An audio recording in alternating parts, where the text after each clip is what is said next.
School book education में आप सभी का स्वागत है। आइए इस वीडियो लेक्चर में हम लोग देखेंगे कि रेसिस्टिविटी का कुछ एक दो न्यूमेरिकल देखेंगे और उसके बाद फिर हम लोग आगे बढ़ेंगे। तो आइए पहले रेसिस्टिविटी किस तरह से किस मेटल और नॉन मेटल में किस तरह से वेरी करता है इसे हम लोग देखते हैं। देखिए सिल्वर है, ये हमारा मेटल है, ये भी मेटल है, ये मेटल है, यहाँ से नॉन मेटल शुरू हो जाता है।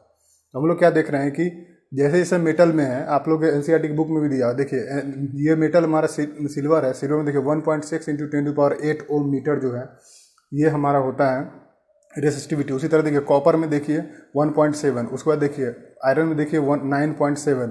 अब उसके बाद देखिए जैसे जैसे हम लोग ऊपर से नीचे आते जाएंगे, कहने मतलब जैसे जैसे हम लोग मेटल से नॉन मेटल की तरफ शिफ्ट करेंगे वैसे वैसे रेसिस्टिविटी भी क्या होती जाएगी, बढ़ती जाएगी। आपको ये चार्ट याद रखने की कोई ज़रूरत नहीं है, क्योंकि जब भी पूछा जाएगा एग्जाम में या कहीं भी न्यूमेरिकल दिया जाएगा तो आपको रेसिस्टिविटी की वैल्यू जो है वो प्रोवाइड की जाएगी।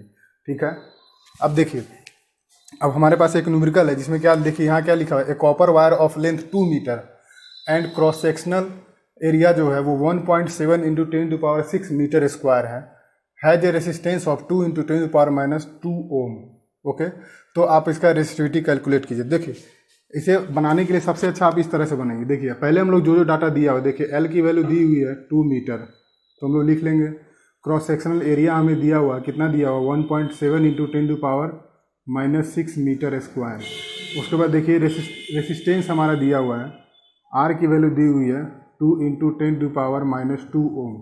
अब देखिए तो रेसिस्टिविटी कैलकुलेट करना है तो हम लोग यहाँ लगा देते हैं R is equal to rho L upon A होता है, तो रो इजकल टू क्या हो जाएगा आर ए अपॉन एल। देखिए आर की वैल्यू हमें पता है 2 × 10⁻² ओम और ए की वैल्यू हमें पता है 1.7 × 10⁻6। अब देखिए एल की वैल्यू भी हमें पता है कितनी 2 मीटर है, 2 से 2 यहाँ कैंसिल हो तो कितना आ गया 1.7 × 10⁻8 ओम मीटर, ये हमारा। तो देखिए इस तरह से आपको पूछेगा अगर रेसिस्टिविटी आपको जो है ना निकालने के लिए पूछेगा, तो ये ज़्यादा टफ सवाल नहीं आता है इस पर, बट कभी कभी ऐसा हो सकता है थोड़ा सा आपको कैलकुलेटिव हो, आपको यहाँ पे एक्सपोनेंट का कैलकुलेशन करना पड़े, बट इससे कभी टफ सवाल नहीं पूछता है। तो इसे आप नोट करना चाहते हैं तो नोट कर लीजिए, फिर मैं एक और 2-3 और सवाल करते हैं। चलिए अब हम लोग दूसरे सवाल के साथ आए हैं। A 6 ohm resistance wire is doubled up by folding, calculate the new resistance of the wire. कह रहा है कि अगर देखिए अगर ये कोई वायर है, मान लीजिए ये हमारा कोई वायर है और इसकी लेंथ जो भी होगी मान लीजिए एल लेंथ। अब इसे क्या बोल रहा है कि इसे फोल्ड कर दिया गया, बीच से क्या कर दिया है इसे, तो ये देखिए ये अगर L/2 होगा तो इसे क्या किया गया L/2 से इसे क्या कर दिया गया, फोल्ड कर दिया गया।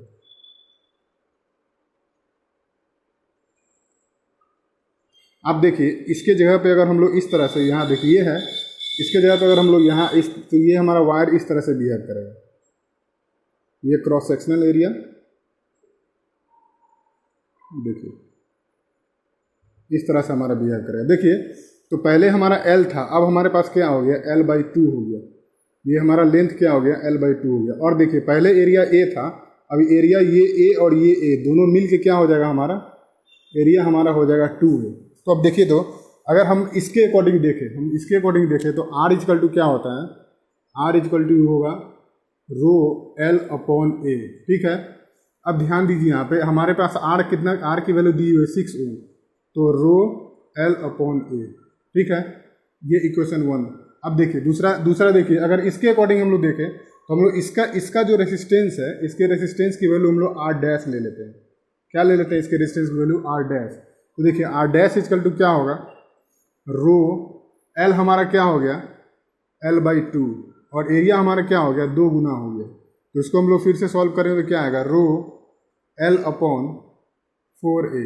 अब ध्यान दीजिए अब इक्वेशन 1 और इक्वेशन 2 को हम लोग क्या करते हैं, इक्वेशन 1 और इक्वेशन 2 को डिवाइड कर देते हैं। तो देखिए हमारे पास क्या आ जाएगा, हमारे पास आ जाएगा R' upon 6 is equal to rho L/A upon rho L upon 4A। इसको जब आप लोग सॉल्व कीजिएगा तो देखिए रो से रो कैंसिल हो जाएगा, यहाँ देखिए L × 4A अपॉन यहाँ देखिए एक मिनट, यहाँ पे मैंने डाटा लिखने में थोड़ा सा ऊपर नीचे लिख दिया है, इसे मैं फिर से सही कर रहा हूँ। देखिए आर डैश की डाटा यहाँ है, rho L upon 4a upon rho L upon A. अब देखिए रो से रो कैंसिल हो जाएगा, L into A upon 4a into L, यहाँ से एल से एल कैंसिल, ए से ये कैंसिल। तो देखिए हमारे पास r/6 इजकल टू क्या आ गया, 1/4। तो देखिए तो r इजकल टू क्या आ जाएगा, सॉरी ये r डैश इजकल टू क्या आ जाएगा हमारे पास 6/4। ठीक है। अब जिनको ये नहीं समझ में आता इसे मैं और अच्छे से कर देता हूँ। देखिए यहाँ देखिए r dash into 4 is equal to 6 into 1, हमारे पास क्या हो जाएगा r डैश इजकल टू 6/4। अब देखिए अब इसको अगर आप लोग डिवाइड कीजिएगा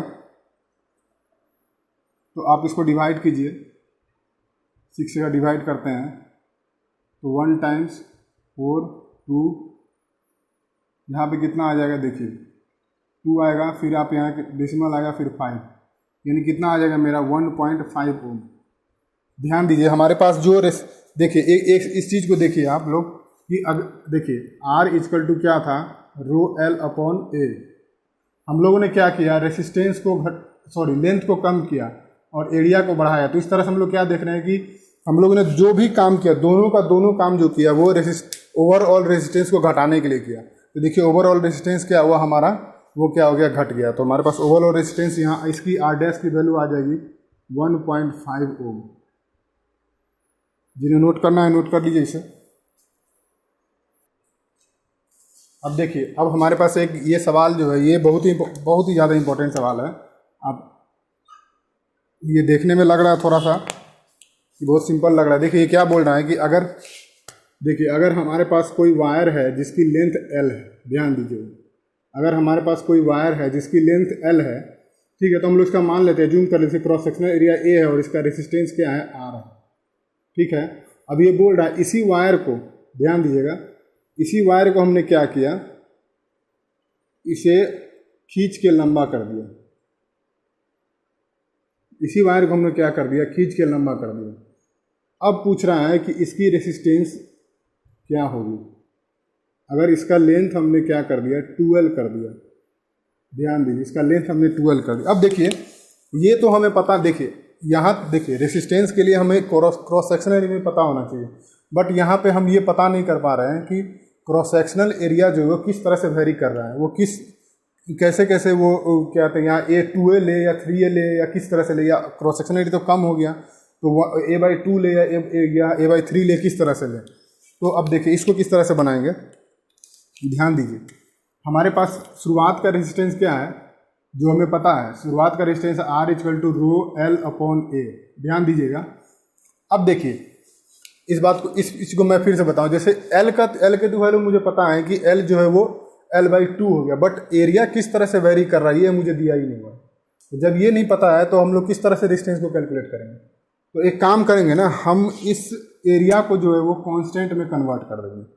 तो एरिया भाई कांस्टेंट में कैसे कन्वर्ट होगा। अब देखिए अगर ये वायर है, अगर इसकी वॉल्यूम अगर V है, तो अगर इसको लंबा किए तो इसकी वॉल्यूम V होगी। ये सिंपल सी बात है, लंबा किए तो इसकी जो वॉल्यूम होगी वो कभी चेंज नहीं होगी। तो आप देखिए अब अगर हम लोग यहाँ पे ध्यान दीजिए, अब अगर हम लोग इसे यहाँ पे रो इंटू L, अगर ऊपर नीचे दोनों अगर L से हम लोग मल्टीप्लाई कर देते हैं तो एरिया इंटू L। देखिए ये एरिया जो है, यहाँ ध्यान दीजिए, ये एरिया इसके बेस का है और इसके हाइट जो है ये L है। तो अगर आप किसी भी सिलेंडर के एरिया में अगर उसके हाइट से मल्टीप्लाई कीजिएगा तो उसका वॉल्यूम आ जाएगा। ठीक है। अब देखिए यहाँ देखिए rho into L square upon V। अब देखिए हमारा ये चीज़ कांस्टेंट है, ये चीज़ कांस्टेंट है, वॉल्यूम। तो हमें यहाँ क्या पता चला कि अगर सेम वायर को अगर इलोंगेट किया गया तो रेसिस्टेंस जो है वो इस तरह से वेरी करेगा। इस चीज़ को ध्यान रखिए, वायर का जो वॉल्यूम है वो चेंज नहीं हुआ, इस चीज़ को गौर ध्यान रखिए, क्योंकि ये कांस्टेंट हो गया। ये क्या हो गया, L से हो गया हमारा लेंथ 2L हो गया। तो देखिए R इक्वल टू क्या हो जाएगा, मेरा नया R जो होगा 2L का स्क्वायर। तो हमारे पास क्या आ जाएगा, 4L का स्क्वायर। अब देखिए हमारे पास R इक्वल टू क्या है, L स्क्वायर, तो 4 और यहाँ पर हम लोग R डाल सकते हैं। तो देखिए अगर हम लोग सेम वायर को अगर हम लोग 2 गुना लंबा कर देंगे तो हमारा रेसिस्टेंस जो क्या होगा वो 4 गुना बढ़ जाएगा। अगर हम लोग सेम वायर को अगर 3 गुना लंबा कर देंगे, ठीक है, तो हमारा रेसिस्टेंस जो है वो 9 गुना बढ़ जाएगा। ध्यान दीजिए, इस चीज़ को गौर कीजिए। अगर हम सेम वायर को अगर हम लोग 2 गुना बढ़ा किए तो रेसिस्टेंस 4 गुना हो गया, अगर 3 गुना बढ़ा किए तो 9 गुना हो गया, अगर 4 गुना बढ़ा किए तो 16 गुना बड़ा हो जाएगा। ये समझना बहुत ही ज़्यादा ज़रूरी है, क्योंकि ये थोड़ा सा टिपिकल, थोड़ा सा घुमा हुआ सवाल आता है, तो आप लोग इस चीज़ को समझिए। दोबारा से अगर नहीं समझ में आए दोबारा से वीडियो को पीछे करके देखिए।